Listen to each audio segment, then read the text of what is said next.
You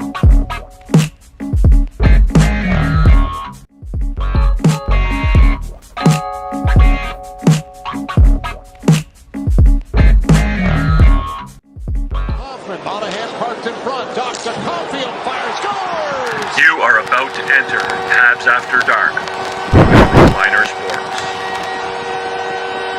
3, 2, 1, 0. What is up, gang? Welcome to the Hali Tiki Room and welcome to Habs After Dark. My name is Devin. This is Recliner Sports. We are live on the air. Another hockey night in Canada, Montreal Canadiens and the Toronto Maple Leafs. Another win for the Toronto Maple Leafs, another loss for the Montreal Canadiens. We have a few people here in the live already in the chat. I see a few people on TikTok as well. If you're on TikTok and you want to be able to see the video and join in, you need to come and join us on YouTube, guys. Recliner Sports on YouTube. We're going to talk about the game a little bit. Then we'll have a chat amongst ourselves in the comments. I see James is here. I see a few others in the live here. But again, like I said, if you're in TikTok and you're listening here, then I need you, or you need to come over to YouTube if you want to participate in tonight's show, Habs After Dark. So Montreal Canadiens tonight, they go down 4-1 to the Toronto Maple Leafs. Not a terrible game in my view. I don't think they played a bad game. Obviously, it's not the result that they would have wanted, but I think there are some moral victories in this game for Montreal. They did hold their own against one of the better teams in the league, against one of the teams that's on a hot streak right now. I believe the Leafs were coming into this game with a 6-game winning streak. The Canadiens, of course, were coming in, I believe, with a 9-game losing streak, so it could have been a lot worse. Let's put up the scoreboard here and have a chat about that. First of all, let's do that. So here we have the scoring. We see the first goal of the game comes from Connor Timmins. That's the first goal of the game, puts the Leafs up 1-0. From Benoit and Reeves. Anderson gets beaten quite badly by who was it that beat? It was Timmins who beat Anderson along the boards. He beats Anderson on the boards. He skates to the middle of the ice, and he takes a wrist shot that beats Samuel Montembeault. It wasn't clear to me from the replay. It looks like it may have deflected in off Christian Dvorak's back.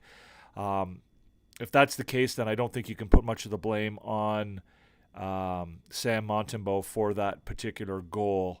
So it's 1-0 after one period. Second period, Nylander on the power play. Nylander goes coast to coast. It's a power play goal. He enters the Canadian zone, and the Canadiens just don't pick him up at all. He skates between Evans, Hudson, and Armia, and goes and he just scores a goal. It's Nylander, right? He's a good player, and they just don't pick him up coming into the zone, and he just makes the Canadiens look kind of foolish a little bit on that play. That's a power play goal. 8:24, a few minutes later, 3 minutes later, Mitch Marner, shorthanded from Kampf. Marner had a really good chance to score shorthanded right before this goal. There's a miscommunication between Matheson and Caulfield at the blue line. Matheson passes the puck back to Caulfield. Caulfield is actually skating away. The puck kind of gets loose. Doc tries, a desperate attempt to try and keep it in the zone. Kampf comes out with the puck, goes in 2-on-1. Suzuki is the only man back on a 2-on-1, and Kampf passes to Marner, who makes no mistake and buries it past Sam Montembeault, who basically had no chance on that play. You think the Canadiens might die at this point, despite the fact that they are holding their own as far as, being in the game. They're doing quite well at this point as far as scoring chances and, expected goals for and whatever. But unfortunately, they're not able to show that on the scoreboard. So they're down 3-0. You're thinking they might quit, but again, one of the silver linings tonight is that they don't actually quit. they come back and they make an effort out of it, right? So you have a goal that comes on the power play from Brendan Gallagher, from Heineman and Hudson at 9:25. The second power play unit, the first power play unit didn't look that good. The second power play unit came in. Cross ice pass from Hudson to Emil Heineman. Emil Heineman with a one-time shot. The shot is saved, and Brendan Gallagher bats in the rebound to make it 3-1. Unfortunately, that's about all the Canadiens had as far as production was concerned. They gave up another goal about 3 minutes later, another power play goal to John Tavares from Marner and Nylander. Marner feeds Tavares in the slot. Tavares takes a shot. It gets saved, but there's a big rebound, and he follows it up, and he sticks it in the net. And the score is 4-1 after 2. There's no scoring in the third period. Unfortunately, guys, if you're looking at the scoreboard here, Natural Stat Trick has not yet updated their stats for the third period. So I wasn't able... Oh, now they just finally have them up. So we have the shots on goal are 27-21 for Montreal. High danger scoring chances. We have... let's see what the final total on that was. It's 8-7 in favor of Toronto. So in the third period, each team had one high danger scoring chance, and so that made gave the Toronto Maple Leafs a one. They had one more high danger scoring chance than the Canadiens in that game. So again, it's pretty close, right? Despite the score, despite the 4-1 score, it's pretty close. As far as expected goals in the third period, it's 0.41 for Toronto and 0.54 for Montreal, and they're basically dead even for the game. 2.04 for Toronto and 2.03 for Montreal. So not a ton of expected goals in this game, but the teams are pretty even. So despite the score, the stats are pretty tight, I would say. I apologize for not having the scoreboard fully updated. Natural Stat Trick only just updated their stats. So again, it's not a game if you're a Canadiens fan to hang your head about. Obviously, losing 4-1, especially to the hated Toronto Maple Leafs, is not what you're ideally looking for. But again, it's not a total disaster either. There are some bright spots as far as them, competing with one of the better teams in the league. What I will say for Toronto's part is that Mitch Marner looks really, really good, or at least he did tonight. Willie Nylander is playing really, really good hockey. Matthew Nyes looked really good out there tonight. I think that the Toronto's best players showed up tonight for them. They carried a lot of the offense for Toronto tonight, and unfortunately Montreal didn't have an answer for them. Joseph Woll did what he had to do in nets. The Canadiens just were not getting those quality shots on goal. They were getting shots, but they just weren't getting through. They were getting opportunities, and they just couldn't take advantage of them. Again, a young team, a young inexperienced team playing against a veteran, highly skilled team. Certainly, at the top level of the team, the Toronto Maple Leafs are very skilled, and their top skilled guys certainly showed up offensively for them tonight. I will say Max Domi is as much of a clown as he's ever been. I don't even he has so much talent, and he has such an ability to be a good hockey player in the NHL, and he just continues to waste it by being a complete joke on the ice. Like it's a disaster. I don't see what he's going on. So let's move quickly over to the A team. This is our version, and we have new graphics, by the way, today. If you like the graphics, let us know in the comments. If you are watching this over on YouTube, if you're on TikTok, guys, come on over to the YouTube channel, and you can watch over here. You can see the video. You can join us at Recliner Sports on YouTube. Come on over. You're not getting any of the video on TikTok. You're only hearing some of the audio. And so if you want to come over and you want to see the whole thing, you want to see the graphics, and you want to see the video, come on and check out the YouTube channel. Subscribe, hit the notification bell, hit the like button, all that stuff. Come on over and watch over here, and you can see everything over here. You don't just have to listen in the background. So let's have a quick look at our A team. We mentioned Brendan Gallagher earlier. I think he was the best player again for the Canadiens on the ice. He's arguably been the most consistent performer for the Canadiens all year. And once again, I don't think tonight was any different. Lane Hudson. I think Lane Hudson was a great performer tonight. I thought he played really, really well. He was faced with some, tough scenarios defensively tonight, going up against, Willie Nylander. We saw there was one play where he did a really nice job along the boards battling with Willie Nylander. A couple physical confrontations with some bigger players. Ryan Reeves a couple times. Again, obviously Ryan Reeves, skill-wise isn't going to be a match for Lane Hudson, but, as far as size and physicality goes, it was kind of an interesting opportunity for him to show, that he's, capable of dealing with those scenarios in the NHL. I thought he had a pretty good game. He got an assist on the goal. He looked dangerous offensively at times. I don't think it was his most dangerous-looking game, but you can see his game evolving as well, right? There's less of that individual performance, and he's starting to realize, that he needs to, move the puck quicker and do, he doesn't need to have the stick on his puck as long as he did sort of earlier in the season, and he's realizing that he can make better plays sometimes by moving the puck. Jaden Struble. I thought Jaden Struble played a really good game tonight. I think he's one of those guys who's earning a spot on this team, and he's doing a great job. He's solid defensively. He seems to understand his role. He seems to understand his assignments in the defensive zone. He's picking up the new defensive zone system, arguably as well as anybody on the team. And he's just been a steady force out there. He and Jack I think both played a pretty solid game tonight defensively. And Struble got involved a little bit in the offense a little bit. There was a play where he had a nice shot from the point. Unfortunately deflected wide. I thought Struble had a very strong game tonight.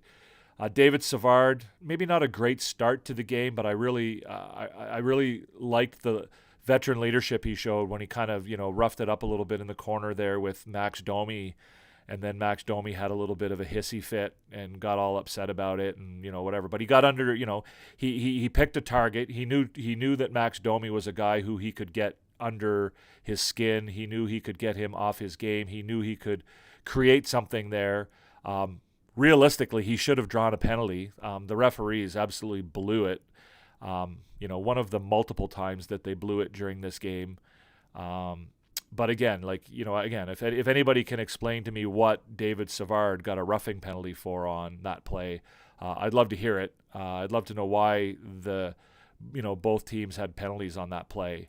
I'm not sure why why there would have been any type of penalty on David Savard on that play. It's just it's mysterious to me. So. Yeah, I don't quite understand what happened there. But again, I liked that he showed that to the younger guys, and he showed a little bit of life. He showed some pride. The team was down. He wanted to go out there and mix things up a little bit. And he and Newhook both got things going a little bit there at the end of the game. Again, the referees blew that call as well. Running the goalie. I mean, Newhook absolutely deserved a penalty. I'm not disputing that. But again, I don't know how the Maple Leaf player gets away with no penalty for running the goalie on that play. There's nobody pushed him. There's no, he's not losing his balance. There's no, he just skates through the goal. Now, it's not a huge contact. No one's going to get hurt on that play unless it's a freak accident. But again, it's, he runs the goalie. And I appreciated Newhook coming in and doing his job and doing, he's not the guy who you typically would expect to do that. So I thought it was interesting and a good sign that Newhook did that. So the last thing we'll look at is our report card. Again, another new graphic, guys. We're doing all kinds of new graphics here. This is our new report card. I changed some of the topics a little bit on it as well. So you guys can have a look at it here. Again, we talk about 3 or fewer goals against and 3 or more goals for, right? That's the magic number for a lot of people in the NHL. This idea that if you allow fewer than 240 goals in the season, you have a good chance of making the playoffs. And if you score 3 or more goals per game or 240 goals in a season, you have a pretty strong chance of making the playoffs as well. And of course, if you do both of those things, the chances are quite strong that you'll make it. Obviously, the Canadiens failed on both of those regards tonight. They only scored the one goal. and they allowed 4, so they did not meet their targets on either of those categories. The special teams was a failure tonight. I believe, if I remember correctly, they were, they were 1 for 2 on the power play, but they gave up a shorthanded goal.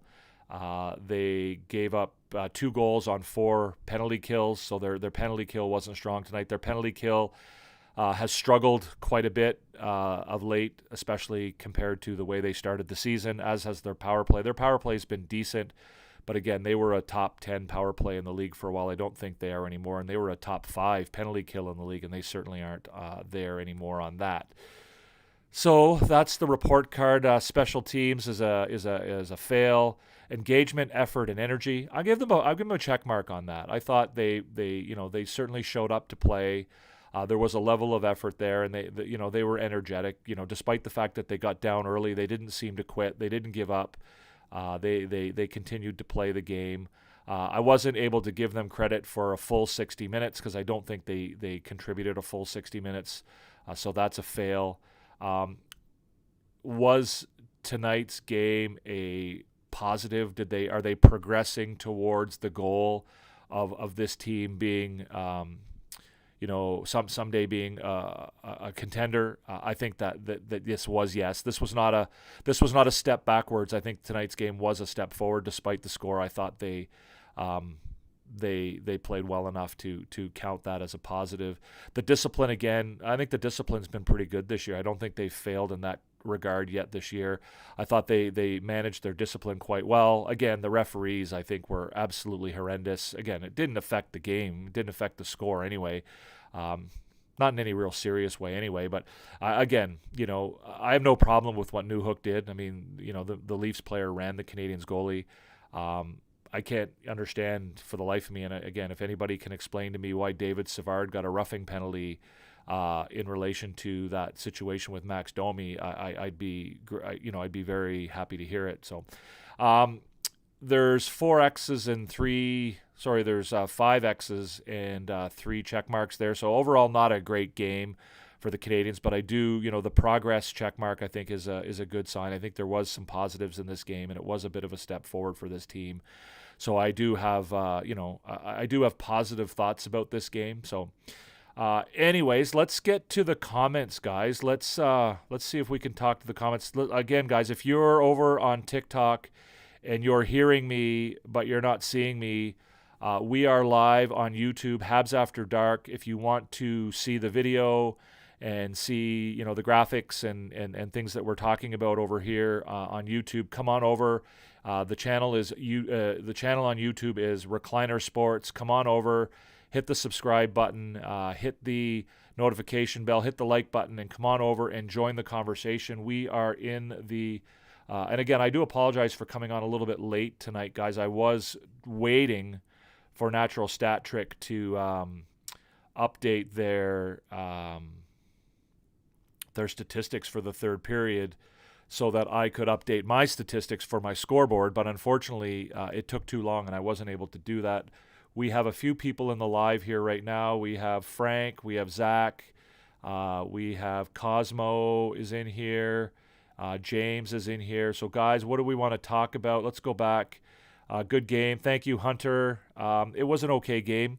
It wasn't the best game of all time for Montreal, but I thought they played all right under the circumstances. I'm not going to be upset about that loss. I don't think it was it'll be the end of the world. Again, it's, painful to lose 9 games in a row. And of course, there's going to be a large group of Montreal Canadiens fans who get really, really upset about it and don't really understand the bigger picture. But at the end of the day, I don't think it was that bad of a game by Montreal.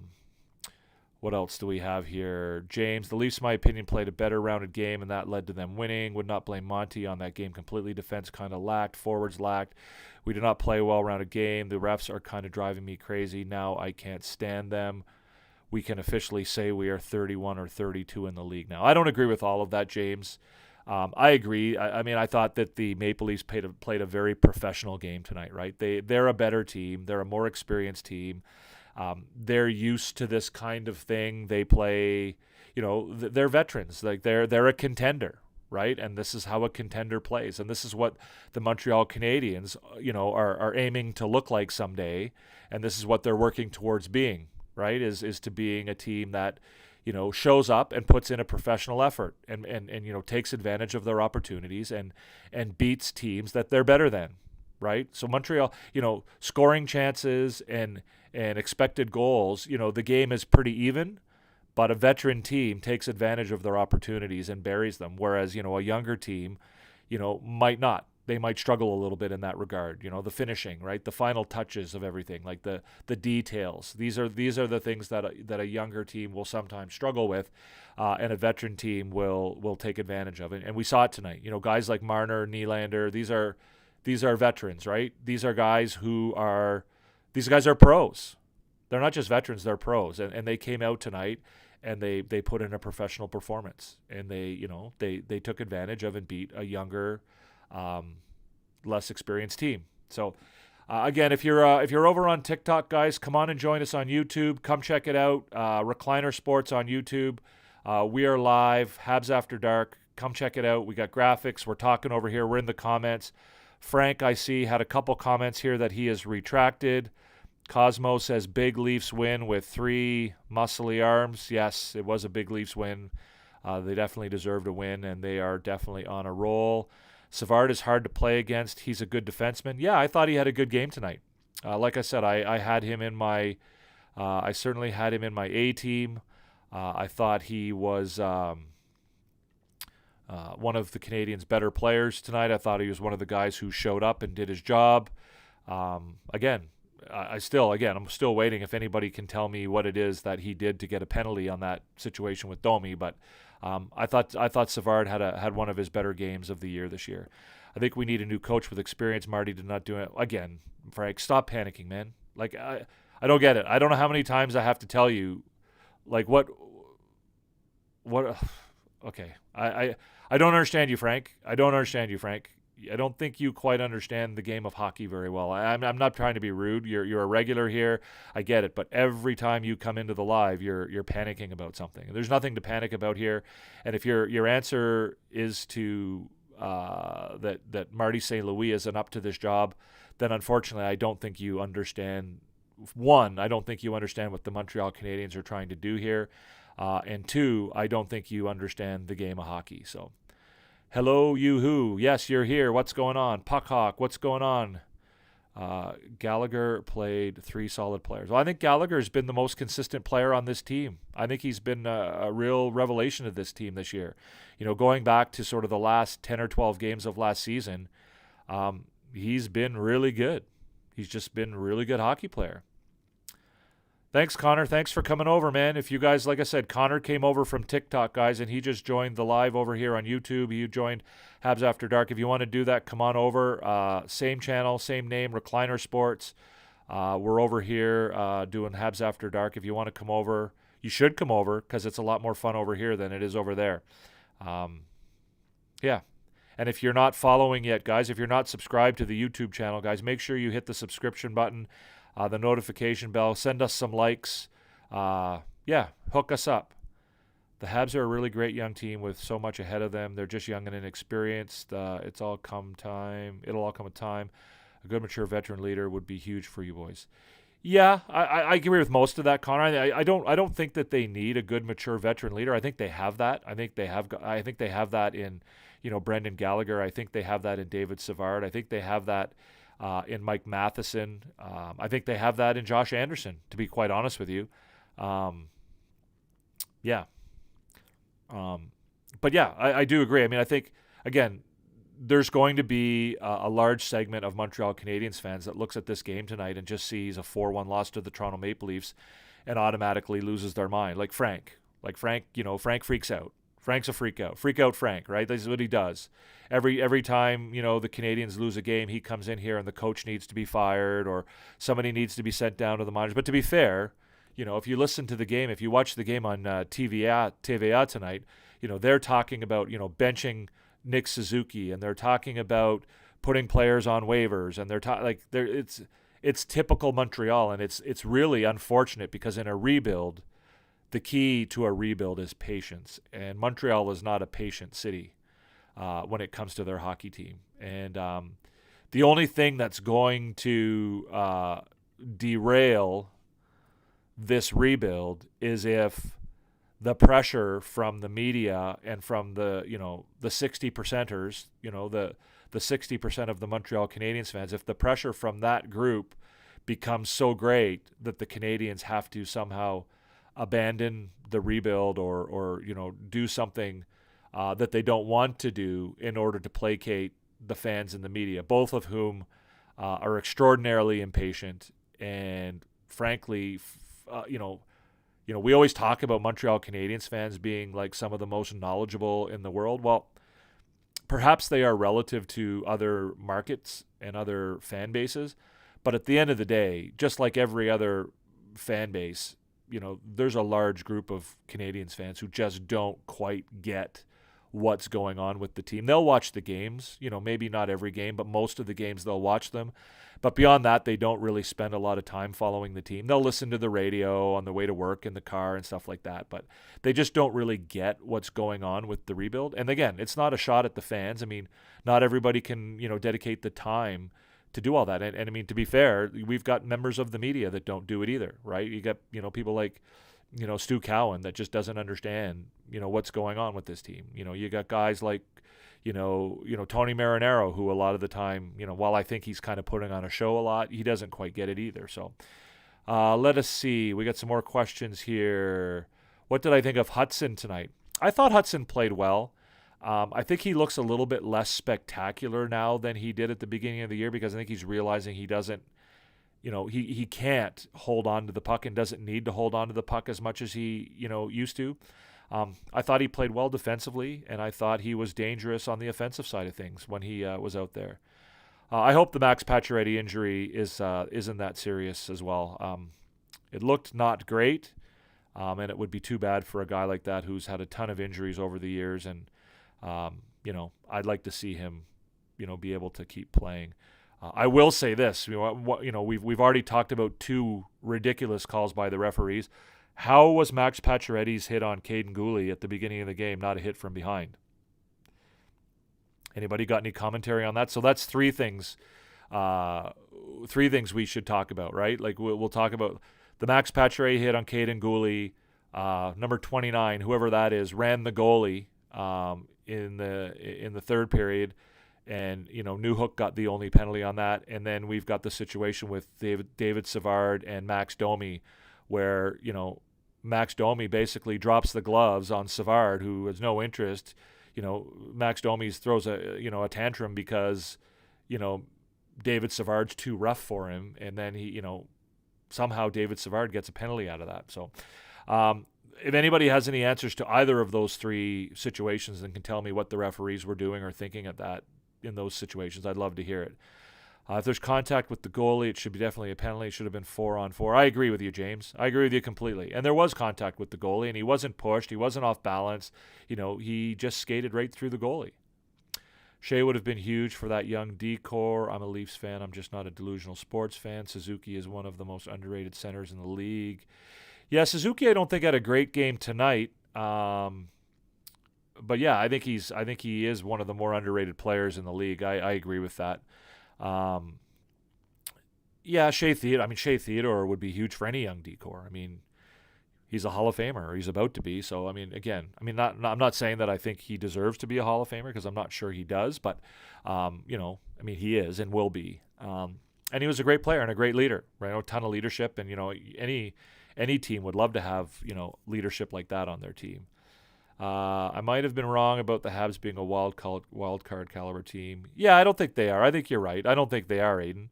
Again, I think they got some work to do. I think they're on the verge of figuring some things out. Suzuki I think has struggled. I agree, Aiden. I'm not worried about him at all. I just found tonight he just didn't seem that engaged. Like he was, I noticed he was kind of reaching a lot. He was reaching with his stick, whereas normally he's right in there physically with guys, and he's mixing things up. I don't understand. What do you mean by a line change, Frank? What do you mean by a line change? If you're talking about changing up the lines, Marty St. Louis did that throughout the entire game. He did it right off the bat. Like within like 5 minutes into the game, he had already moved his lines around. So if you're talking about him, juggling the lines a little bit, he absolutely did do that. So again, you keep talking about an experienced coach. Marty St. Louis has experience. He's only been a coach for 2 years, but he played in the NHL for 15 some years. So like he's not like he's a guy who's never been around the NHL before. So I don't quite understand your hate for Marty St. Louis, Frank. And your knee-jerk reactions are getting a little bit kind of like lame at this point.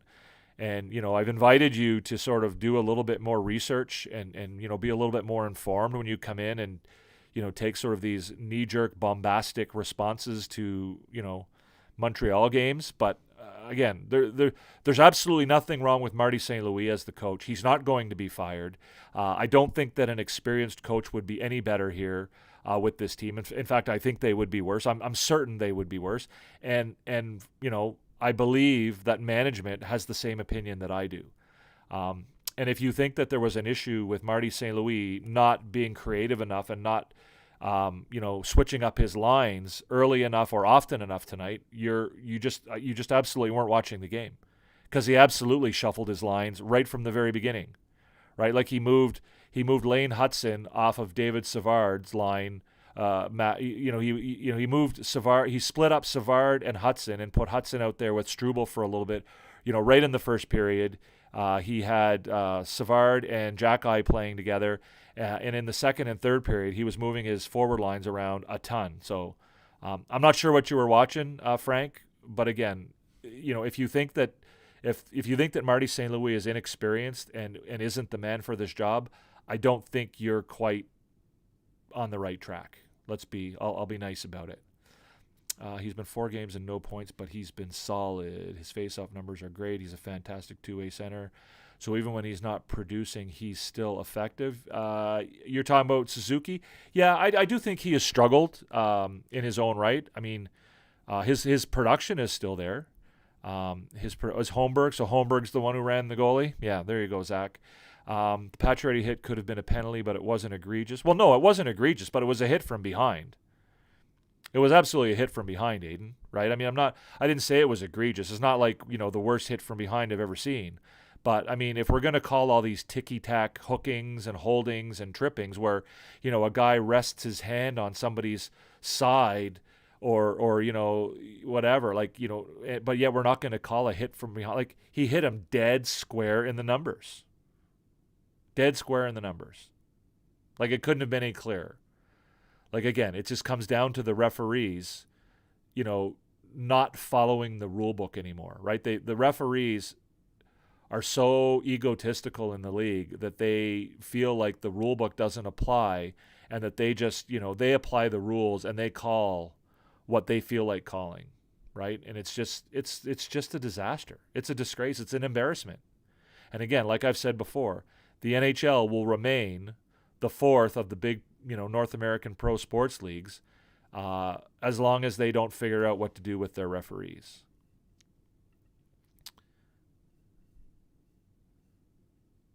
I agree with everyone that should have been a 2-minute penalty on Max, the hit on Gooley. Yeah, absolutely. And honestly, let's be honest. I mean, I'll say that the referees didn't affect this game tonight, but if the referees call that play the way it should be called, the Canadiens get a power play early in the game, they score a goal on the power play, this is a very different game, right?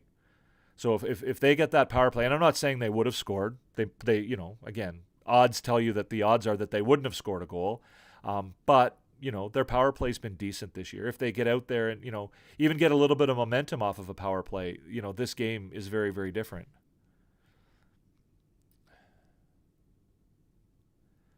You're incorrect, Frank. Again, you're incorrect.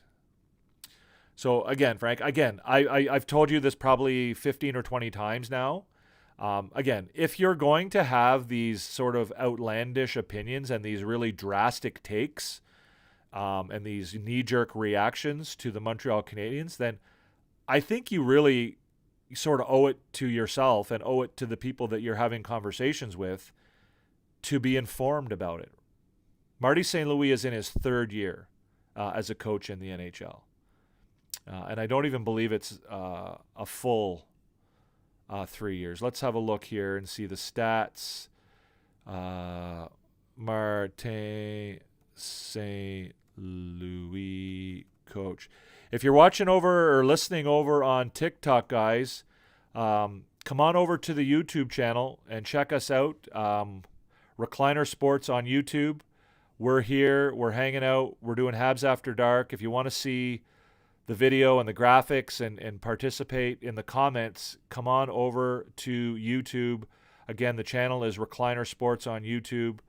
Let's come on over and check us out. Let me see if I can get this right. Is this going to tell me?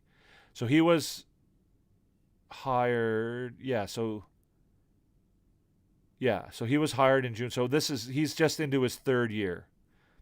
So he's 14 games into his third year as the coach of the Montreal Canadiens. So he's not in his fourth year. Things that you should probably know if you're going to call for him to be fired.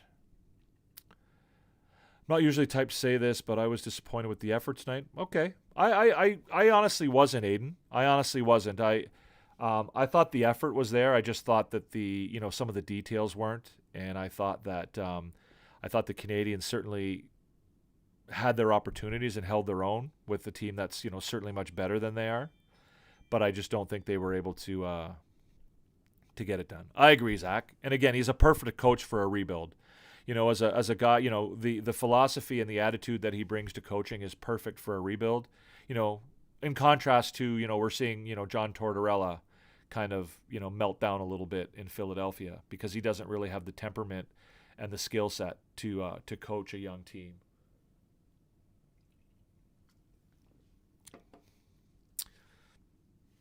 Like you said with Suzuki, felt like guys were reaching a lot. Yeah, I agree, Aiden. I thought they were too. I thought there was a lot of that as well. I agree. James, people should stop saying we need to fire them. Would not like. James. There's a group of people in every fan base. I call them the 60%ers. They're the people who just don't really, and it's typical, right? The Montreal Canadiens organization has been like this for decades, right? This is why this team has not done well for so long, is because they're a reactionary team, right? The team, struggles. Normally the Canadiens lose 6, 7, 8 games in a row. This is typical. This is what happens. They call for, somebody needs to be fired, somebody needs to be sent down, somebody needs to be released, somebody needs to be put on waivers. Like, that's what happens in Montreal. Well, yeah, it shouldn't be that way, Aiden. You shouldn't have to stay down to sell a penalty in order for it to be called in the NHL.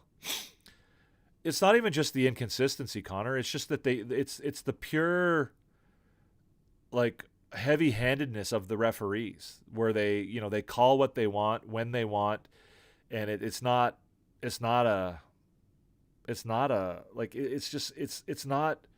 Rules are intended to do two things in sports: make the game fair and protect the players from injury. And the way the referees in the NHL officiate the game, they fail miserably at both of those things. You'd like to see Kirby shoot the puck to the net instead of trying for the fancy pass? Yeah, I think that's probably something you could say about a lot of the Montreal Canadiens, Frank. They need to be shooting the puck more and getting the puck to the net more. I think they had a lot of shot attempts tonight. They just didn't have a lot of shots that made their way through to the goaltender. Who are my 3 stars? Well, I don't do the 3 stars, Aiden. We do the A team. So we do the A team, and our A team this tonight was, let's go back to it. We'll show it to you here. There's our A team for tonight. So tonight, the A team basically is our version of the 3 stars on Habs After Dark. It's the 4 guys that we feel like showed up and contributed the most to the team's effort. So tonight it was Gallagher, Hudson, Struble, and David Savard. So those are the 4 guys that I saw as being the biggest performers. And again, we had a little chat earlier about it. And if in the future, guys, we go over the A team, in the opening part of the show, and we talk about, who was on the A team and sort of the reasons why we picked them for those spots. Hey Dan, what's going on, man? Wrong veterans for this team. Armia and Dvorak too soft, and Anderson doesn't bring enough. Gallagher is still the loud leader. I disagree with you about Anderson. I think that Anderson's having a great season so far. He obviously struggled last year, and he's obviously not playing nearly up to his contract. Gallagher, I think, has been, the most consistent player on the entire team, perhaps, going back into last year. I agree that Armia and Dvorak don't have any business on this team anymore. They'll play a good game here and there. Tonight, they both were terrible, in my opinion. I don't think either one of them showed too much. I don't know that I would call them soft per se. I just don't think that they're consistent enough in their production and their efforts. I think you'll see, Dvorak. The Canadians the Canadians would welcome a trade for Dvorak if, any type of reasonable offer came across their table. He would be gone in a second. I think the same would probably be said for Armia. And either way, I don't think the Canadians will have any interest in re-signing either of them if they can't ship them out before the end of this year. But I don't agree with you on Anderson. I think Anderson brings a lot to the table. I think now that Anderson is, accepting who he is and what he is on the ice now and what he can contribute. And, once the fans realize that and realize that he's not going to be, he's not going to score 25 goals again, unless something drastic happens, in the next few years. This is who he is. He's going to be a solid defensive player who kills penalties and does his job. And, he gets a goal here and there. And plays a solid defensive game. He's a great skater. He's still physical. For whatever reason, his hands seem to have abandoned him. But I don't have any issue with the way Josh Anderson's been playing. If you're over on TikTok, guys, come over to YouTube. Join us over here. We're over on YouTube. Recliner Sports on YouTube is the channel. Habs After Dark. Come watch. You can hear us on TikTok, but you can't see us. I think you'll enjoy your experience much better over here. If you want to participate in the comments, if you have any questions or comments, then come on over here and join in and do it over here. Make sure that you subscribe, hit the notification bell, hit the like button, all that other stuff. And if you're here in the YouTube live, if you're here on Habs After Dark, hit the like button. Make sure you subscribe, all that good stuff. I give credit to the Leafs playing well without Marner. I think they're more than that without Marner, aren't they? I'll take your word for it, Hunter, because you follow the Leafs more than I do, but I think they're more than 3-0 without him. The announcer said he was on his 4th year. Okay. I don't think he did, but he might have, Frank. If he did, he was wrong. The announcers tonight on TVA were terrible. Again, calling for Nick Suzuki to be benched and calling for, guys to be released and guys to be put on waivers, and this is the answer to the again, it's panic mode. And this is what Montreal Canadiens, this is what the Montreal Canadiens fan base does. This is what the Montreal Canadiens media does. They panic. They freak out. They lose their mind. Right? And this is a new era for this is the biggest aspect of the rebuild, is that this is a change in philosophy. This Montreal Canadiens team isn't going to overreact to situations like the team is going through right now. They're just not going to do it. They're just not going to do it. And if they do, it's going to be an absolute disaster. And I'll tell you right now, if they abandon this rebuild because the media puts too much pressure on them, this guy right here, you won't see me on YouTube anymore, because I won't be a Canadiens fan anymore. Because this is the best thing that's happened to the Montreal Canadiens in my entire lifetime, at least going back to 1993. This is the best thing that's ever happened to the Montreal Canadiens, is this, this rebuild and this, this new approach to, to roster development and building their team. This is the best thing that's happened. And if you don't get that, then, I feel bad for you, because, you're missing something really exciting that's going on with this team right now. I think the hit from Pacioretty-Wanguli was questionable. It was in the numbers. Yes, it was absolutely. It was beyond questionable for me. It was, absolutely 100% a hit from behind. I agree with you. Hudson has quieted his game down, but do you think he's maybe become a little timid? No, I don't, Aiden. I think he's learning. I think he's learning. He's learning. right? He's learning that he can't do all of the things he did when he first came to the league. But I think what's going to happen is he's going to eventually start learning that he can do some of those things. So right now he's kind of, seeing what he can do, seeing what he can't do, trying this, trying that, he's working very much on his defensive side of his game, which I think is kind of restricting his offensive game a little bit. And once he gets a little bit more comfortable with his defensive game, I think you'll see him sort of go back to, his offensive game. And, I think you'll see some of that come back. But I think he's a young kid who's new in the league. He's 20 years old and he's feeling his way around the league. And he's playing games at a rate that, he never has before. Right? When you're in college, you're playing, maybe 2 games a week, and you play on Friday and Saturday, and then you got the rest of the week off. Well, he's not doing that anymore. He's playing, at least 3 times a week for the most part, and he's playing, between 20 and 25 minutes a game. So there's a lot of things going on there with that kid, and he's learning how to be an NHL defenseman. Anderson interview was rough. I didn't see it, Andre. Tell me about it. I didn't see it. Savard got a penalty for having dropped his gloves, I believe. Well, that's not what roughing is, Puck Hawk. And he only dropped his gloves because Domi dropped his. And if you're smart in hockey and another guy drops his gloves, you better drop yours, because if not, you might eat a punch in the face if you're not ready to defend yourself. But again, he did not do anything. Once he dropped his gloves, all he did was grab a hold of him. Again, that's not roughing. If you want to call him for dropping his gloves, you can call a delay a game, or you can call an unsportsmanlike conduct. But again, I don't know what he did to get a roughing penalty on that play. Maybe it's just the eye test deceiving, but it feels like Hudson isn't making as many creative plays. Yeah, I agree with that. I think he's not doing that as consistently as he was before. But again, I think he's working on his defensive game, and he's learning to be a more well-rounded defenseman.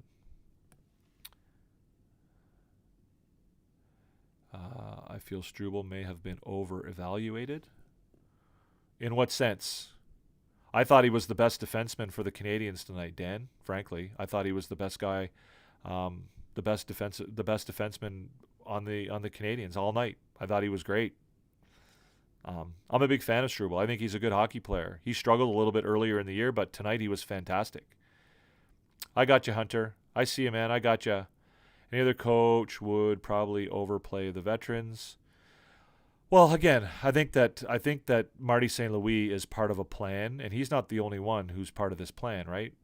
The plan is amongst a number of people, from Jeff Molson to Jeff Gorton to Kent Hughes to Marty St. Louis to the scouting staff. Like this is a group, a group plan. It's not one guy. Yeah, I think Jack-Eye played a good game as well, Frank. I think Jack-Eye and Struble both played quite well. I just want them to simplify Hudson's game. No, I agree, and I don't think you will see that, Aiden. He's a smart kid, man. He's a really, really smart kid. I thought he's a smart kid. He's going to figure it out. He's working on stuff, and like I said, he's the kind of guy who I think is, every night he's going out there trying to improve at certain aspects of his game. And I think he has to sort of step or pull back some of his offensive stuff so that he can work on some of his defensive stuff. It's like Cole Caulfield last year, right? Remember people were, oh my God, Cole Caulfield's not scoring goals like he used to. What's going on? Well, he was working on other things, right? And now you watch Cole Caulfield and his goal scoring is back. And he's, a much better, well-rounded player as well because of the things that he worked on last year. So I see Hudson being in a similar situation. Was there in person for the game tonight? Habs looked real tired tonight. Yeah, I could see that, Wendell. Yeah, I could see that. If you're not subscribed, guys, make sure you subscribe. Hit the subscribe button, please. Hit the notification button. Hit the like button if you're enjoying the content. But yeah, give us a follow. Make sure you subscribe to. We're trying to grow the channel here. We've been on here for about a month now. We do Habs After Dark. After every Canadiens game, we go live about 15 minutes after the game. Come by and check us out. We will be doing some other content as well here. We'll be doing some interviews and some, collaborations with other people.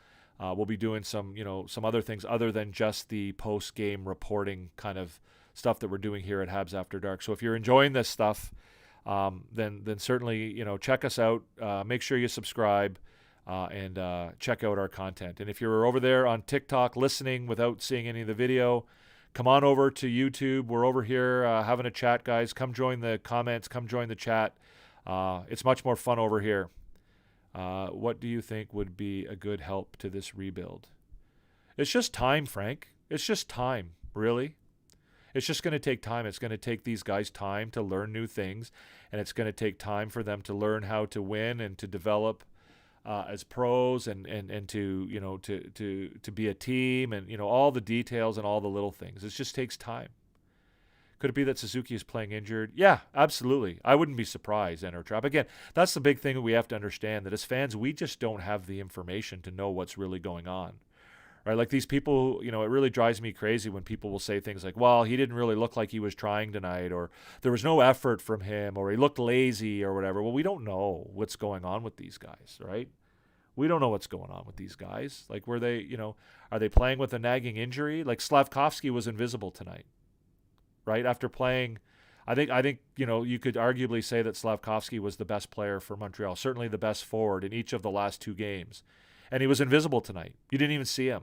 Like, at one point I wrote in my notes, like, is he injured? Did he go to the dressing room? Like, what's going on?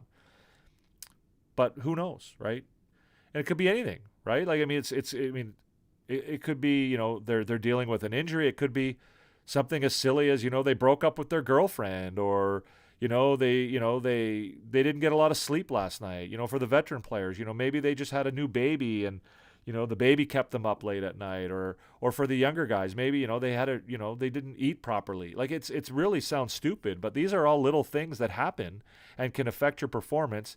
And we're never going to know those things as a fan, right? So if we sit there and watch the game on TV, or even if we go to the game live, like, who knows?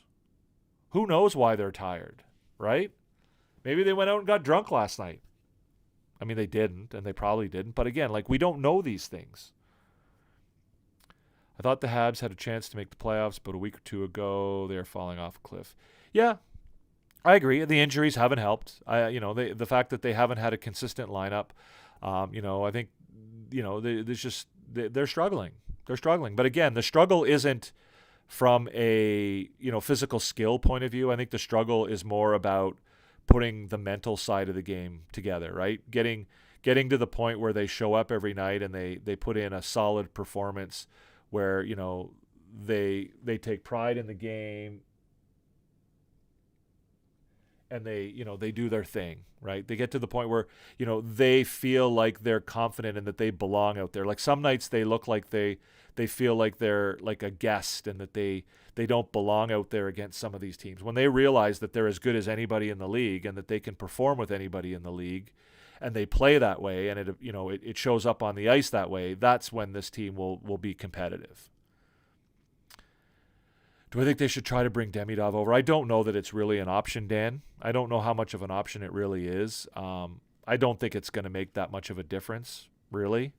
I mean, the only reason I would bring him over is if you were really concerned about his development and what's going on over there. And there may be concerns about that because, frankly, Roman Rottenberg seems to have zero clues what he's doing coaching a hockey team. He doesn't seem to have any business coaching a hockey team. But, other than that, I don't think you're bringing him over to, inject him into this lineup so that you can,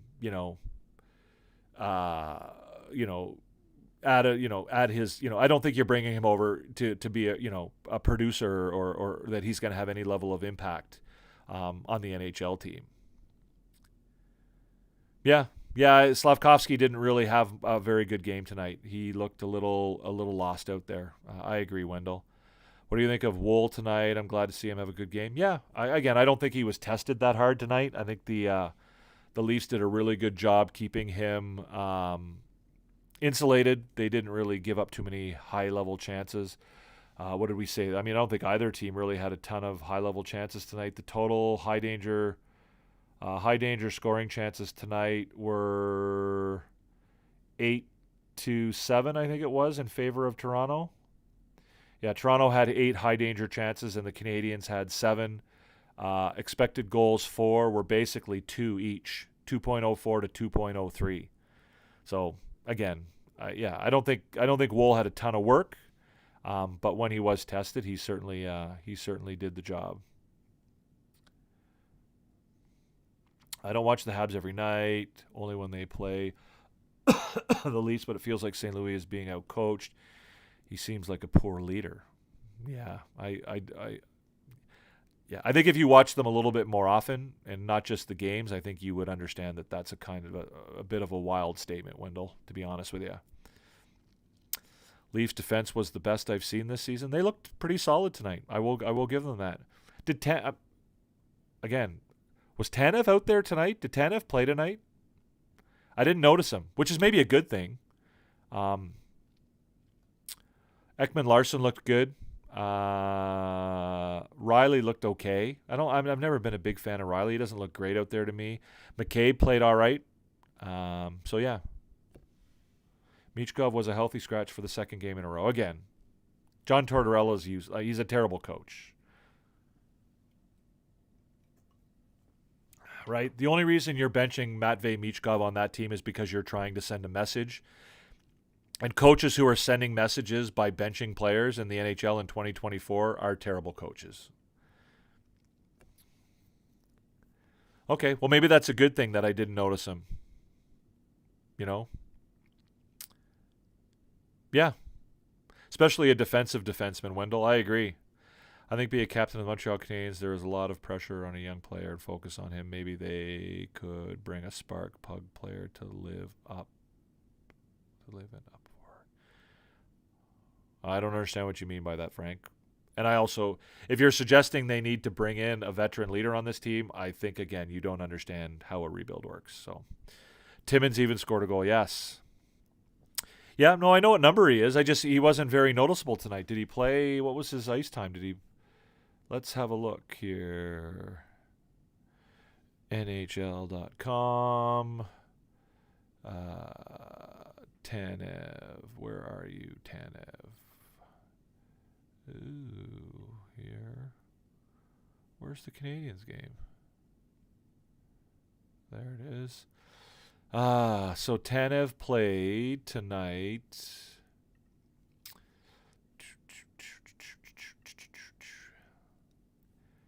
Tanev played 19 minutes, 27 shifts. Yeah. He had 1 shot, 1 block, 0 hits, and 1 giveaway, and 0 takeaway. So not a huge. I mean, I would normally expect him to have more than 0 hits in a game, but yeah, I don't know. Nice to see Gallagher having a good start to his season, at least goal-wise. Think he can get 20 plus if he's healthy. Well, he's at 7 already. So, I mean, 20 seems reasonable if he stays healthy. So, yeah.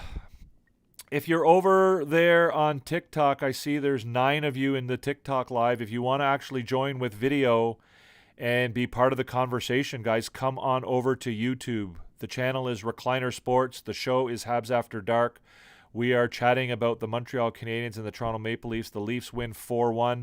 If you want to be part of that, come on over to the YouTube channel.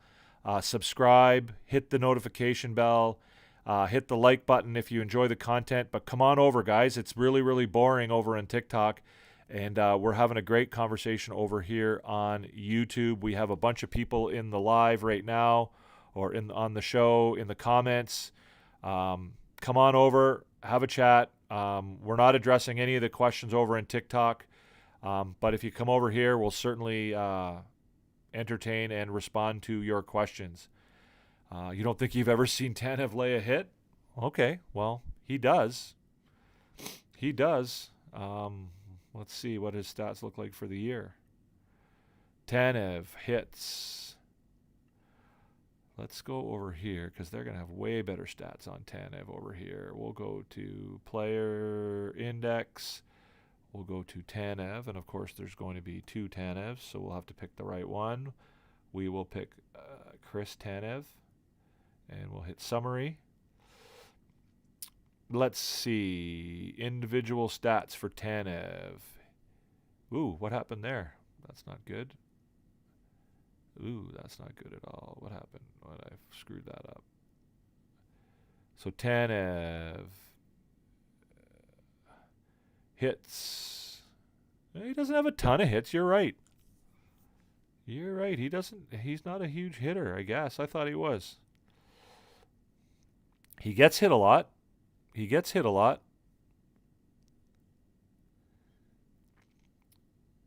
According to this, he's only thrown 4 hits all season.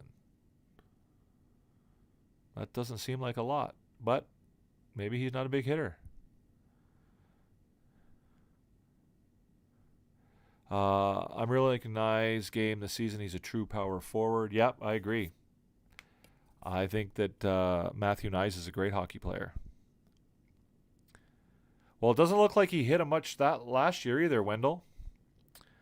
Yeah, OEL looks good. Tana's had lots of blocks. Let's see what his block numbers are like. Shots blocked. He has 32 block shots this year. He only had 100. He only had 27 last year, but the year before that he had 122. Come join us over on YouTube, guys. If you're over there on TikTok talking to yourself, YouTube's much more fun. We're having a great time over here. Come watch the video. Come see the graphics, and join in on the comment section. We're having a great chat about the game. Montreal Canadiens go down to the Toronto Maple Leafs. Final score was 4-1. Again, the game was closer than the score would indicate. As a Canadiens fan, I'm not overly upset. I thought that the team played okay. Again, they're still struggling with some of the details. They're struggling a little bit with some of the mental aspects of the game. But again, high danger scoring chances were pretty even tonight. Expected goals were dead even tonight.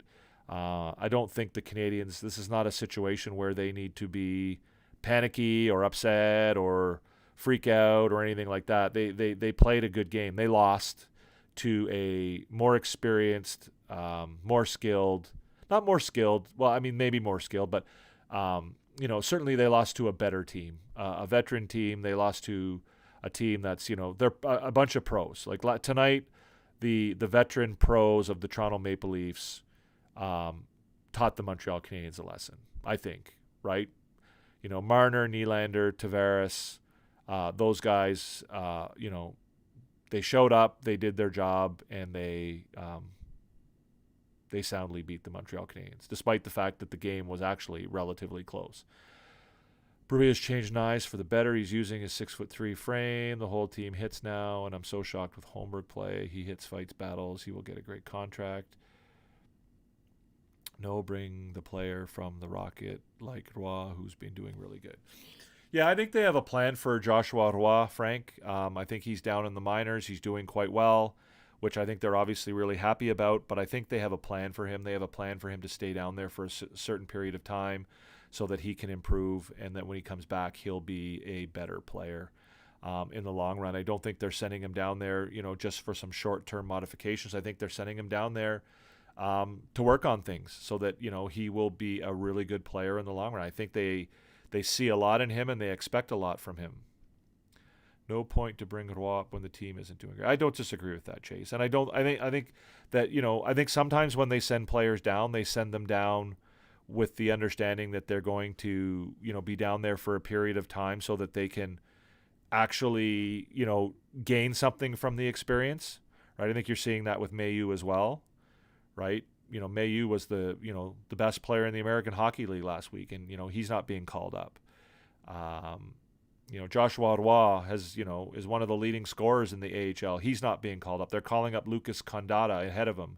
Condada's a center, so I guess in that sense, you can see that. But again, I think the plan is for those guys to go down, like similar to what Jack-I did last year, or similar to what Mailloux did last year, right? They send him down. They want him down there. They want him to get accustomed to playing in that league. They want him to get comfortable. They want him to be in a consistent situation where he's in the same spot for a period of time, doing the same things, getting into a routine, learning how to be a pro. It could even, like I said earlier, it could even be, as simple as like, adopting proper eating and living habits, right? Like all these things, these kids are young and they're learning how to be, these guys are living on their own for the first time sometimes, like all these little things that they're doing to become pros. when will Montreal get back to the playoffs? Any change they can make this year to make it happen? Need more Canadiens to playoffs.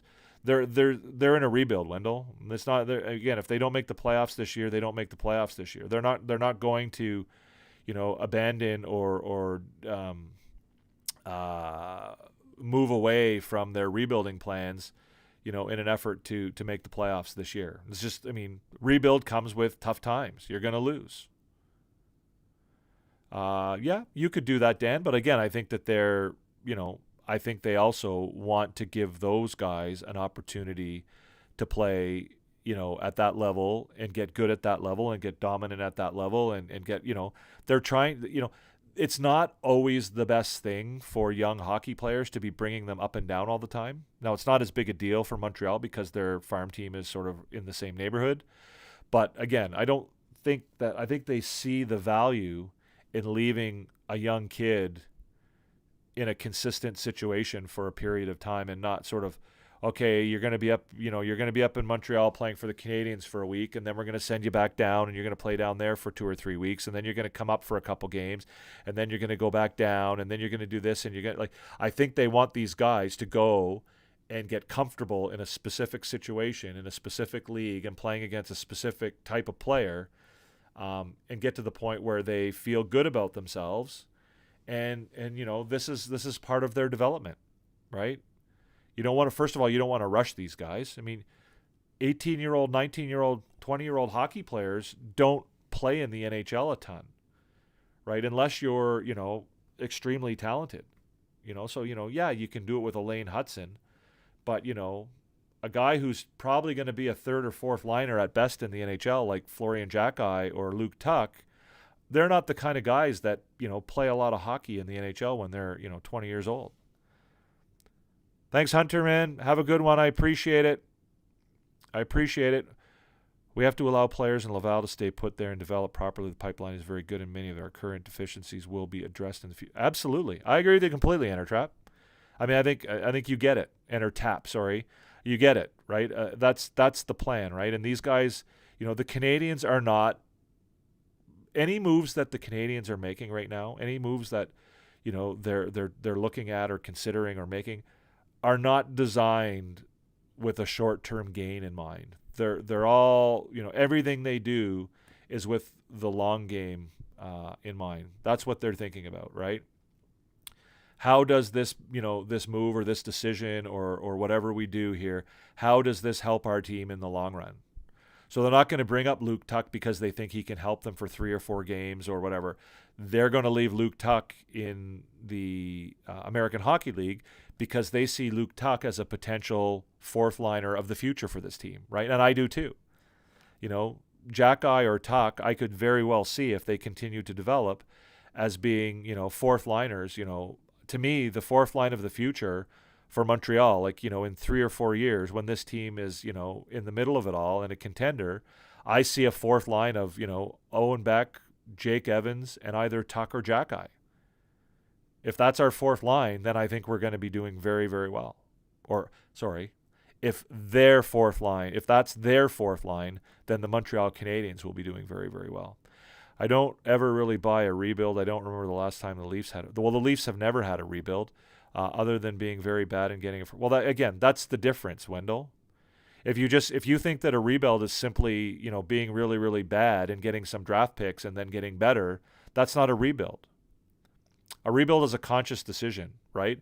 It's a conscious decision where you put a plan in place and your actions reflect that plan, right? Your actions are designed exclusively to pursue that plan of rebuilding. That's why the Toronto Maple Leafs have never rebuilt, because they didn't do that. They never had a plan in place. Simply being shitty and bad for 3 or 4 years so that you get, a couple, 3 or 4 high draft picks and then, using those guys to then become contenders. That's not what a rebuild is. A rebuild is a conscious decision.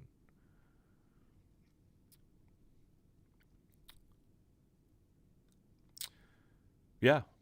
But again, they're not a contender, Wendell, right? And that's because they haven't. The Shanna plan has never been a plan. There's no plan to the Shanna plan. The Shanna plan is like something where they, they react year after year to what happened the year before. When you're signing guys who are in their, when you're signing guys like Patrick Marleau and Joe Thornton and Stefan Robida, not Stefan, was it Stefan? Yeah,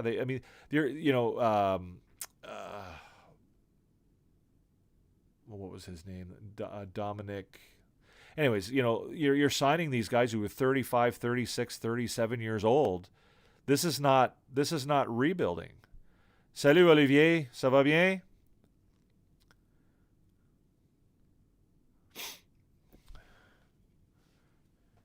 T'es fâché encore, Olivier? Pourquoi t'es fâché, Olivier? On peut parler en français et en anglais. Dominic Moore, yeah. Si on parle en anglais, c'est pas une insulte aux Français. Si on parle français, c'est pas une insulte aux Anglais. C'est tout correct. There has to be some sort of a shake-up because saying rebuild and having young guys constantly exposed. Well, that's not happening, Dan, first of all. The young guys are not being constantly exposed. There does not have to be some sort of a shakeup. In fact, that's the absolute worst thing in the world that possibly could happen for this team, right? The idea that they need to go in and shake it up by bringing in some veteran guy or whatever would be, the worst thing that could happen. I mean, apart from it being completely idiotic, it would be, just the worst, the worst thing they could do. The absolute worst thing. These players are not being exposed. They're learning. They're developing. They're learning how to be better NHLers. They're learning how to be better hockey players. That's what's happening. It's not a matter of them being exposed or anything like that, right? That's the whole thing behind a rebuild. Well, they were mentioning on the Chase. Good question. Any word about when Laine is back? They were mentioning it on the game, on the broadcast tonight. They said something that he's back on the ice. He started skating gingerly. There's actually some video online if you want to go check it out. I mean, if you're that diehard about it.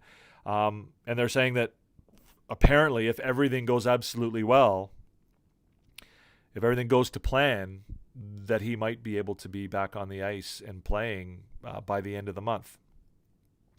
I kind of find that hard to believe, and I kind of find that might not be the most responsible thing for them to do. I mean, for me, if he's back before Christmas, I'm excited. So, pas de problème, Olivier.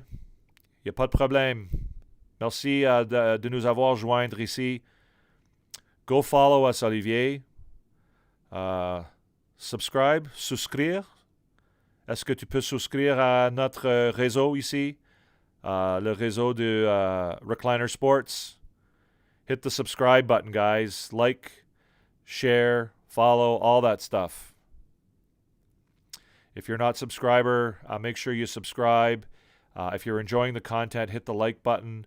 If you, hit the notification bell, you'll get notified when our lives go. Again, we do Habs After Dark every Canadiens game, more like 15 minutes after the game's over, we go live. Frank, you keep sending messages and then retracting them.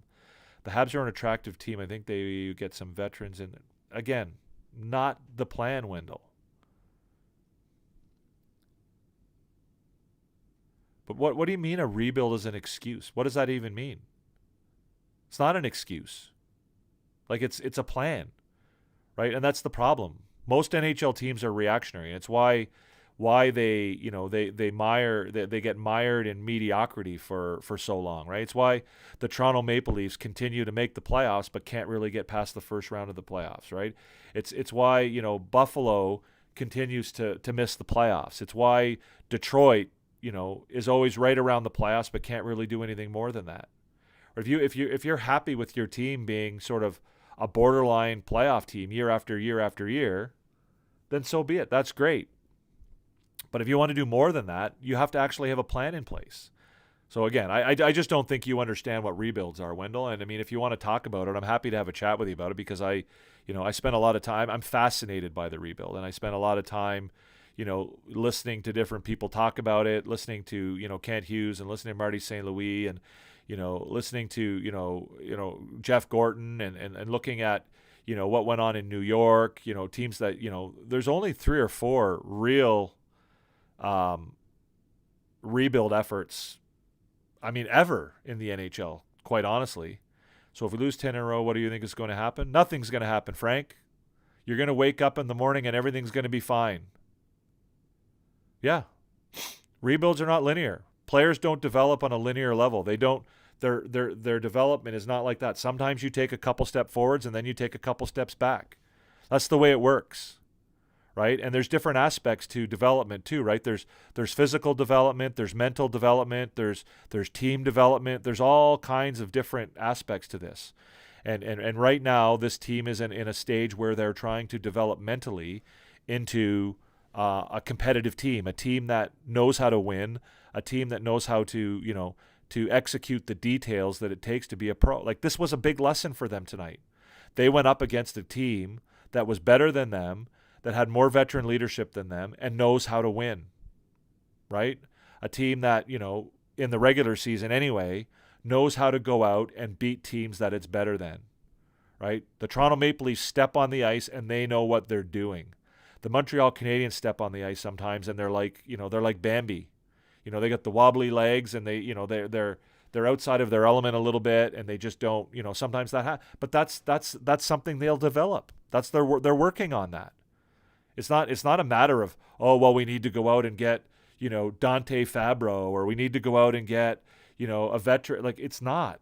These guys will develop into those things, right? That's what a rebuild is that you're rebuilding from within.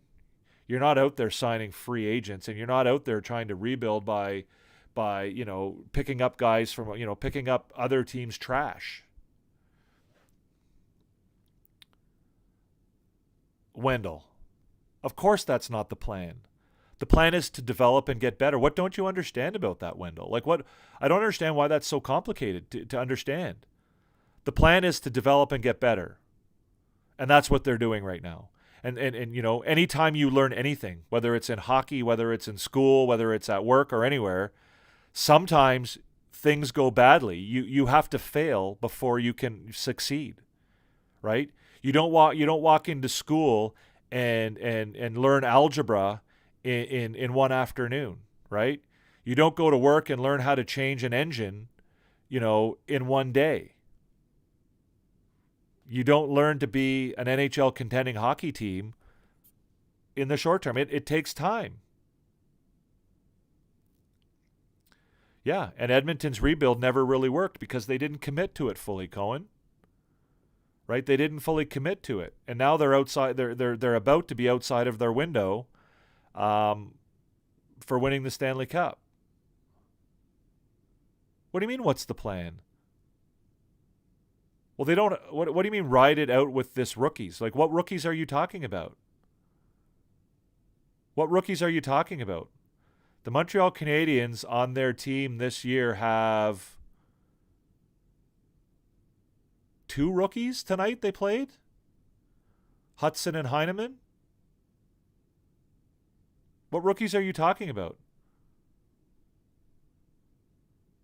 Like, tonight they had, I believe, 2 rookies in the lineup. I can't think of anybody else.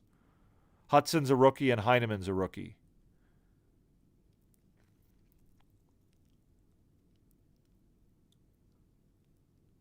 No, Wendell. I can't explain it to you any better than this, Wendell. You just don't seem to grasp it. The rebuild is done when this team wins the Stanley Cup. Right? So there's different levels to rebuilding. Like, that's why the Toronto Maple Leafs never rebuilt, right? Because they quit their rebuild. Well, they never rebuilt in the first place because they were signing 30-year-old veterans, right off the bat. When Shanahan walked in the door, he started signing 30, veterans that were in their 30s. So he never rebuilt. But again, I don't understand what you don't get about this. You play your young players, and you support them with some veteran leadership, and you let them develop into the players that they're capable of becoming. If they don't develop into guys who are part of your long-term plan, they don't stick around. If they do, they do.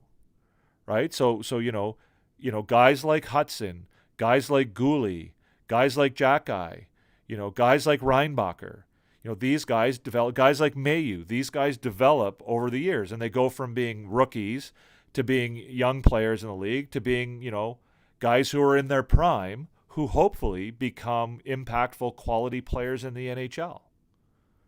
And when they do, if they all, if you get enough of them that work out, then you have a contending team.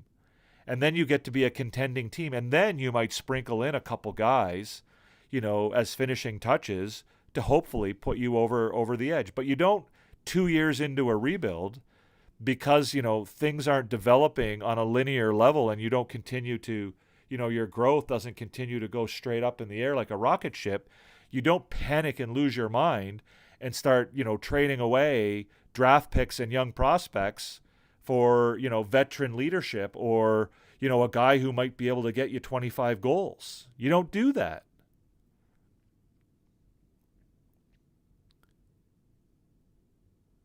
Well, that's because you don't understand what's going on, Wendell. And you haven't spent, you've already told me that you don't really watch them play. You just don't understand what's going on. We have 2 rookies on our team. One of which is playing 22, 23 minutes a game and is arguably the best rookie in the NHL right now. He's got 8 points in his first 12 games or 13 games in the NHL as a defenseman.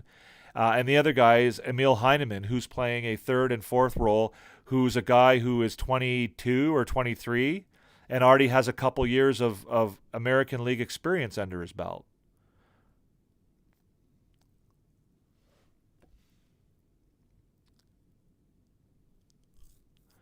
A rebuild doesn't happen in 2 years, Wendell. Yeah, I don't think you... again, Wendell, I don't mean to be rude about it, but I just don't think you understand hockey. Like if you think that in 2 years the Canadiens were going to tear the team down and build the team back up, and in the third year they were going to be a playoff team? Like if that was the case, then everybody would rebuild. Right? If that's what a rebuild consisted of, okay, guys, we're going to rebuild, we're going to be crappy for 2 years, and then we're going to be a playoff team. Everybody would do that. Everybody would do that. The idea, you're not waiting for the team to be good. You're putting the pieces in place so that your team will be good. So you're making sure that you have the right people in place to draft the right people. So you draft well, and you have the right people in place. So you do make the little trades. You make the Kirby Dach trades. You make the Alex Newhook trades, and you hopefully bring in guys who are good in that way. And then you bring in coaches who are good at developing young players. Right? It's why Philadelphia isn't John Tortorella is not a guy you bring in to coach a rebuilding team.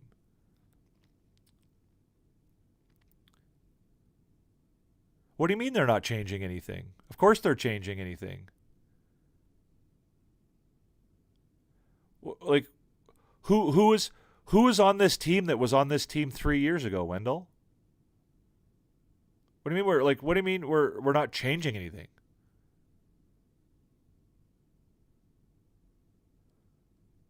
Yeah, I mean, again, it's not a shot on your age, Wendell, but I don't get where you're coming from. Like you're not putting together sensible or sensical commentary here. You're not making any sense.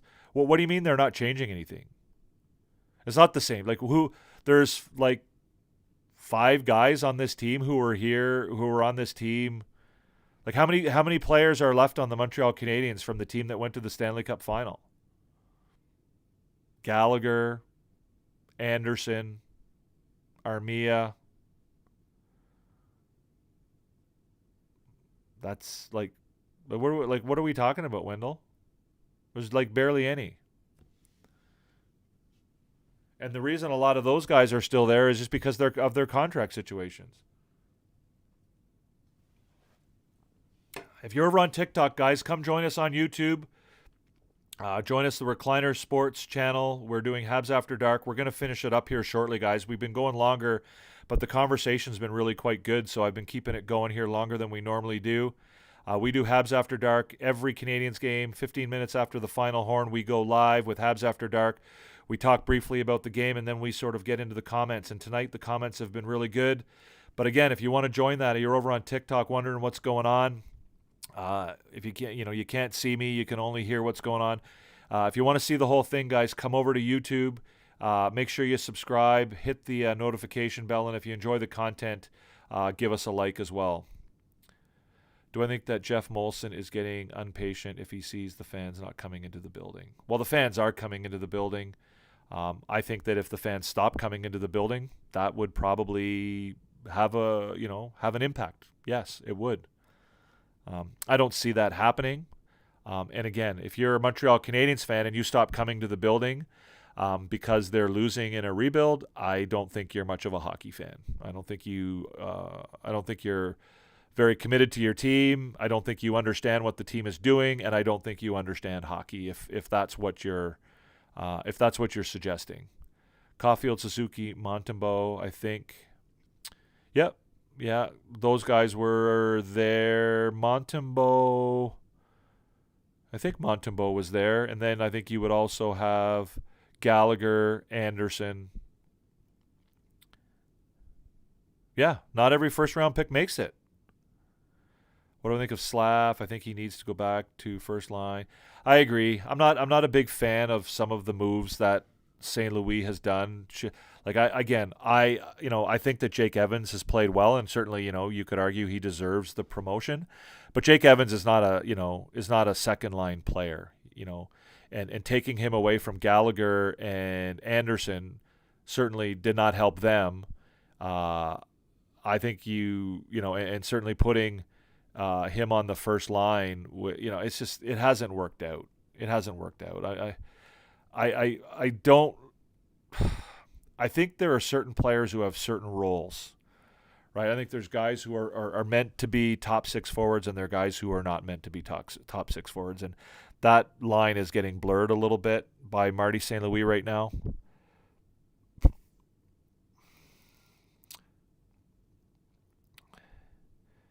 He has no idea how to put out a physical lineup. Who's he, and what do you mean by that? Enter tap. No, Montembeault was not there. Yeah, I wasn't sure if he was there. I think he came the year after. They picked him up from Florida. I think it was Price and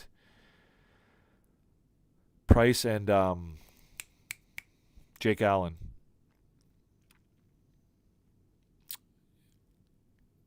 No, we don't, Wendell. We don't.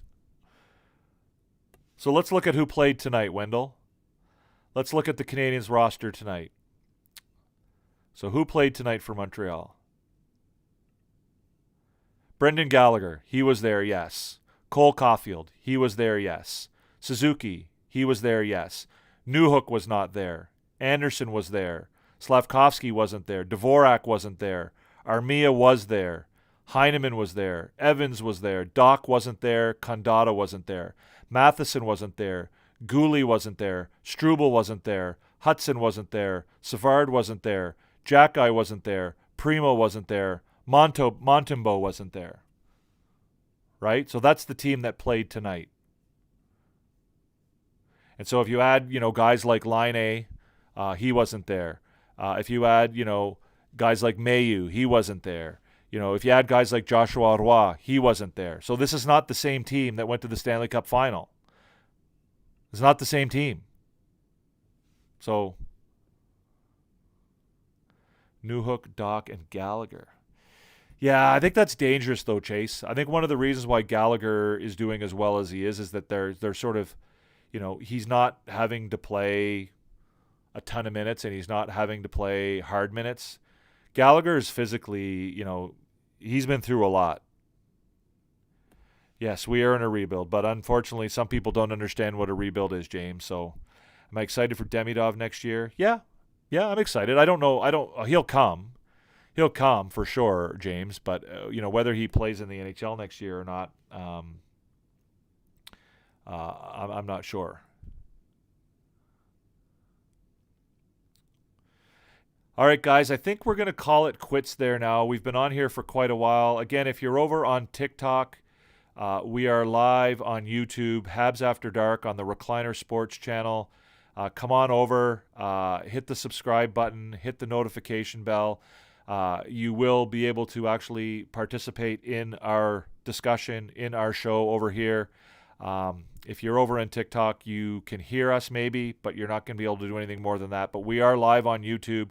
We go live with Habs After Dark every night after every night or day, because the next game is on Monday. That'll be an afternoon game against Buffalo. So we will be going live in the afternoon after the Buffalo Sabres game on Monday. So when you look at the roster, they actually look better than the team that went to the Cup. What went wrong?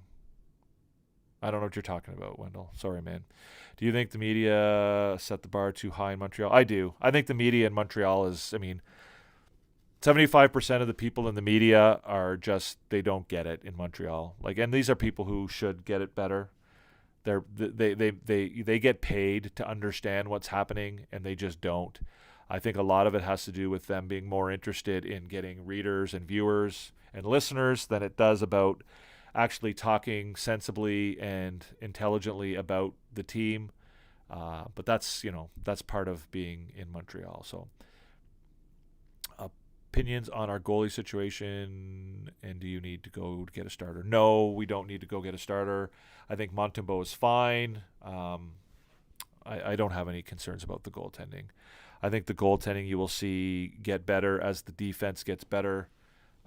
That's one other thing that looked better tonight, guys, by the way, if you're looking for silver linings, right? The defensive zone coverage was was certainly better tonight than it has been in the past. This is something they're working on. For those of you who don't follow the team that closely, you might not realize that they've brought in a new defensive zone system that, they're working on, and some of the rookies, particularly Jack-Eye and Mayu also kind of struggled with. Jack-Eye certainly looked a lot better with it, and in general tonight, Struble looked great tonight. Mayu is down in the American Hockey League learning it a little bit better, and he was the AHL Player of the Week last week. So this is, again, these are things that, the average fan doesn't really pick up on, but the fact that they're learning an entirely new defensive zone system, one that sort of runs contrary to what a lot of young hockey players are taught, this is one of the reasons why they've been struggling. And again, it's why I think that, you're going to see, things click with them at some point here shortly. So, don't think I'll be able to make it the afternoon. That's all right, Hunter. I appreciate you making your efforts, man. I know you're here most of the time, and I thank you for that. Yeah, we have good goalies in the system. Dobesh, maybe. Fowler is still probably 3 or 4 years away. We also have, Mikas Vikvaneks. They've got Evgeny Volokin. There's goaltending on the way. But again, I don't have any particular issue with Montembeault. I think Montembeault will be as good as the Montreal Canadiens defense in front of him. He's a very capable goaltender. Looks like Slav belongs in the first line. Maybe that's why his game is kind of slacking. Well, his game isn't slacking. He had a tough night tonight, Frank, but I think he was the best forward on the ice in each of the last 2 games. I'm not sure what was going on tonight, so yeah. All right, gang. I think I'm going to call it quits there. I appreciate everybody for coming. If you're not subscribed yet, please subscribe. Hit the notification bell. If you do enjoy the content, give us a like. If you're watching this in a replay, the same thing. Like I said, if you want to join us live, we do these shows live right after the Montreal Canadiens games, whether it's a night game, an afternoon game. We will be going live on Monday afternoon. Habs After Dark, we do a brief review of the game. We talk about the score. We do our A-team, which is our version of the stars of the game. We do a report card, which looks at, what we thought the Canadiens did well and what they didn't do well in the game. And then we engage in some conversation with fans in the comment box, which is way better, by the way, than what we used to do on TikTok, guys. There's very little, if any, troll activity. This is way more fun, way better. We enjoy it a lot better. It's why I'm not doing TikTok anymore. So you're not going to see me over on TikTok anymore, guys. I'm only going to be over here. I'm going to try and add some people as moderator here. I'm trying to see how. So there's one. I got one person as a moderator. Who else did I want to make a moderator here? There was somebody else that was in here earlier that I want to make as a moderator. We don't really need moderators right now because, like I said, we don't deal with the type of troll activity that we did when we were on some of the other platforms. Where did you go, Zach? Where did you go? There's Zach there. So let's do this.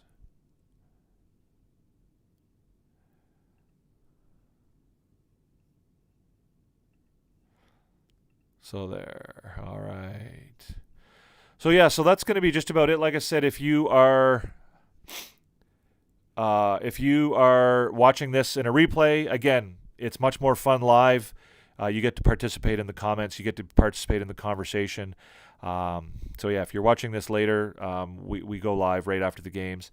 If you are here live, make sure you subscribe.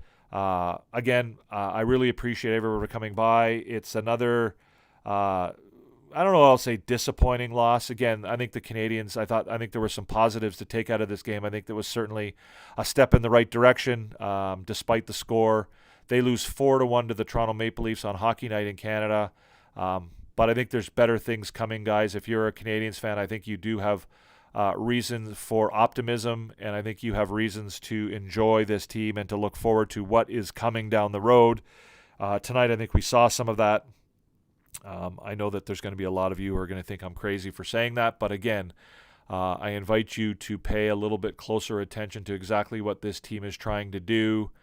And maybe you'll enjoy it. And again, if you want to go, go watch the Laval Rocket play. If you're too frustrated watching the Canadiens play right now, go watch the Rocket play. Go watch some NCAA hockey. Go see Sam Harris play for Denver. Go see Jacob Fowler play for Boston College. Go see Michael Hage play for Michigan. Watch some KHL hockey, right? Go see Ivan Demidov. There's a lot of reasons to be excited about being a Montreal Canadiens fan right now. So go check it out. We will see you next time, guys. I think the game is at 12 o'clock Eastern time, 12:30 Eastern time on Monday. So we'll be going live after that. Come join us. Again, I appreciate everybody. I appreciate all your comments, everybody who came by. Those of you who were over on TikTok and came over, I appreciate it. Those of you who stayed over in TikTok, well, eventually you're going to figure out that all the fun and action is over here on YouTube. Come check us out. We'll see you in the next one. Live from the Halley Tiki Room, I'm Devin. This is Recliner Sports, and you just finished watching Habs After Dark. And we will certainly look forward to seeing you in the next one. Peace out. Hoffman, Monahan parked in front, talks to Caulfield, fires, scores! You are about to enter Habs After Dark.